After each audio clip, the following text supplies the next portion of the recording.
Just give me a few minutes and I'll tell you how I got my biceps from this to this in just a matter of a few months. It's a very simple concept, but it's super effective. In the first picture, I thought my biceps were popping, but I knew they could be way bigger. Here's the general concept. You want to get bigger biceps, so what should you do? You need to focus your biceps, right? One way you can do that is by increasing the amount of sets you do per workout for that muscle, in this case biceps.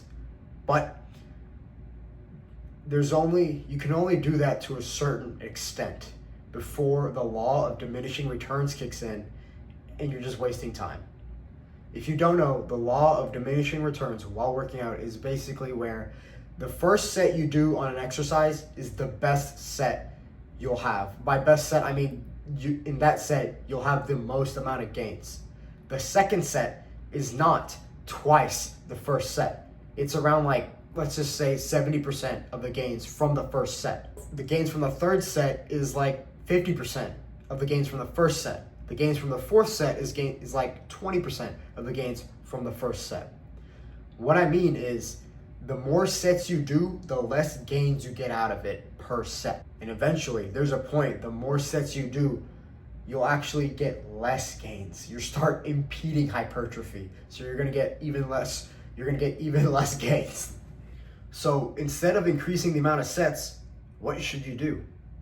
On your pull days, I'm assuming you're doing pull days. On your pull days, put your biceps training at the very beginning of the workout, before you hit anything else, before you hit back.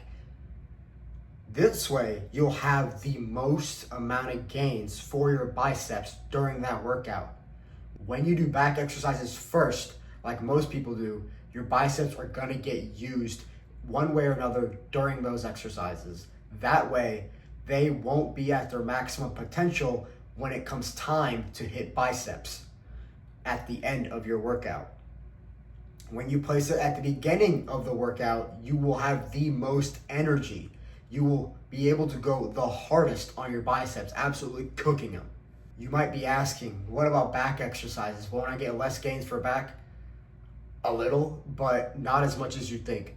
When you row, when you're doing seated rows, your biceps are involved and you'll feel it in your biceps. If you do biceps if you finish your biceps before you do seated rows, you'll probably do maybe 10 pounds less. 10 pounds less on a back exercise is not as much as you think. Biceps are involved in the back exercise, but they don't do as much as you think they do. 10 less pounds on a back exercise isn't that big of a deal. But that's 10 pounds in theory, that's 10 pounds your bicep was moving. 10 pounds for a bicep is a lot more than 10 pounds on back. If you're doing 10 pounds on back row or seated row, you're probably not gonna feel shit. You're probably not gonna feel anything.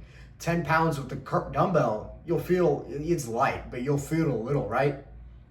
That's the idea.